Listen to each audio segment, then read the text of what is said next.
Assalamualaikum warahmatullahi wabarakatuh. Alhamdulillahirrabbilalamin. Assalatu wassalamu ala ashrafil anbiya'i wal mursalin wa ala alihi wa sahbihi ajma'in. Amma ba'du. Pertama-tama marilah kita panjatkan puji syukur kehadirat Allah Subhanahu wa taala yang mana telah memberikan kita nikmat sehat jasmani maupun rohani sehingga sampai hari ini kita masih diberikan kesempatan untuk berkumpul kembali dalam rangka perkuliahan atau kuliah ilmu mantik. Kedua kalinya salawat beserta salam tak lupa pula kita sanjung agungkan kepada junjungan kita Nabi Muhammad Sallallahu Alaihi Wasallam. Kami dari kelompok 13 yang beranggotakan saya sendiri Hima Eka Ramadhani, kemudian ada Muhammad Lutfi Abdillah dan Raihan Muhammad akan menyampaikan materi ilmu mantik dengan judul Kuliatul Homsi. Materi pertama akan disampaikan oleh saya sendiri, yaitu tentang pengertian Kuliatul Homsi. Kuliatul Homsi dapat didefinisikan sebagai pernyataan verbal tentang suatu gagasan. Kita membentuk gagasan atas dasar pemahaman kita tentang suatu benda-benda yang kita ketahui melalui daya tangkap panca indera. Gagasan ini selanjutnya direalisasikan dalam wujud kata-kata dan term. Presentasi selanjutnya akan disampaikan oleh Saudara Muhammad Lutfi Abdillah. Baik, terima kasih untuk Saudara Hima Eka Ramadhani. Jadi di sini saya akan melanjutkan materi makalah kami, yaitu penjelasan tentang Kuliatul Homsi. Jadi dari skema di atas dapat kita simpulkan mengetahui kuli atau term dibagi menjadi dua, yaitu zati dan irdi.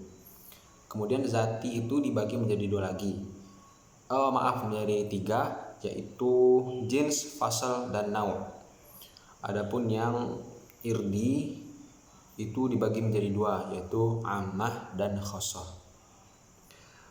Sedangkan menurut Profesor Dr. Zainul Kamal MA dalam buku hasil disertasinya, jadi menyebutkan Kuliatul Khoms, yaitu pembagian Kuliatul Khoms itu ada 5.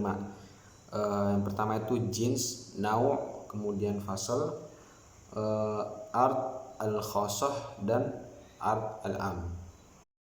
Oke, baiklah.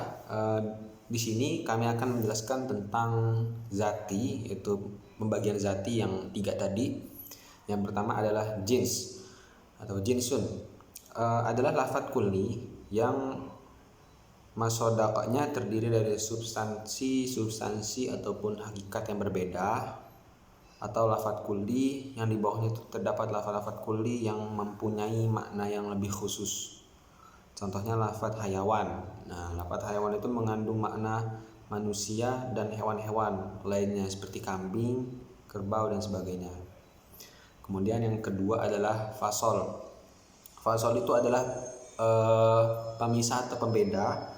Dalam terminologi mantik, fasol adalah ciri atau sejumlah ciri ya dari hakikat benda diri ataupun orang yang berbeda, substansi atau hakikat-hakikat yang berbeda dalam satu jenis, yaitu antara yang satu dengan yang lainnya. Jadi di sini contohnya adalah insan dan hayawan dikaitkan dengan natik. Nah, jadi kedua lafadz itu berbeda ya dalam satu jenis. Jadi hayawan dan insan. Nah, adapun hayawan itu tergabung manusia, kemudian kambing dan sebagainya. Tapi kalaupun insan, hewan itu dapat dipisahkan dengan menggunakan fasal, yaitu berkata-kata dan berpikir, yang menjadi pemisah atau pembeda antara insan dan hayawan. Karena yang dapat berkata-kata dan berpikir hanyalah insan. Jadi seperti itu. Kemudian yang ketiga adalah nau', yaitu secara bahasa artinya macam ya, nau'. Bisa juga berarti jenis.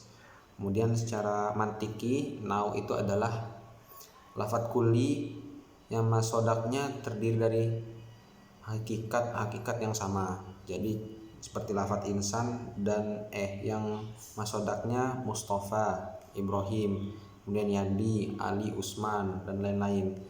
Jadi semuanya itu mempunyai hakikat yang sama. Atau dapat juga dikatakan bahwa nau adalah lafadz kulli yang berada pada lafadz kulli yang lebih umum. Jadi seperti insan. Nah, insan tuh yang masodaknya Ibrahim dan Mustafa tadi. Tetapi lafadz insan juga tuh bisa berada di bawah lafadz kulli yang lebih umum, yaitu hayawan. Baik, makalah selanjutnya akan dijelaskan oleh saudara Raihan. Waktu udah tepat, disilakan. Baik, saya akan melanjutkan pembahasan dari saudara Lutfi, yaitu klasifikasi kuli irdi. Klasifikasi kuli irdi sendiri dibagi menjadi dua macam, yaitu yang pertama adalah irdi ammah. Irdi ammah adalah suatu sifat atau kebiasaan yang mensifati sesuatu secara berbeda dan bukan secara khusus. Contohnya, sifat makan yang umum bagi semua, baik untuk orang, hewan, dan tumbuhan. Sifat makan bukan hanya untuk manusia, tetapi juga dimiliki oleh hewan dan tumbuhan. Kemudian irdi khosoh. Irdi khosoh adalah suatu sifat yang menyifati sesuatu secara khusus atau jenis tertentu. Contohnya adalah bisa mempelajari bahasa Arab. Yang bisa mempelajari bahasa Arab hanyalah manusia, bukan hewan dan tumbuhan. Baik, akhirnya saya akan kembalikan kepada moderator.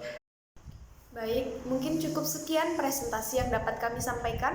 Mohon maaf apabila banyak kesalahan dan kekurangan. Kepada Allah kami mohon ampun. Kami akhiri, wabillahi taufiq wal hidayah. Wassalamualaikum warahmatullahi wabarakatuh.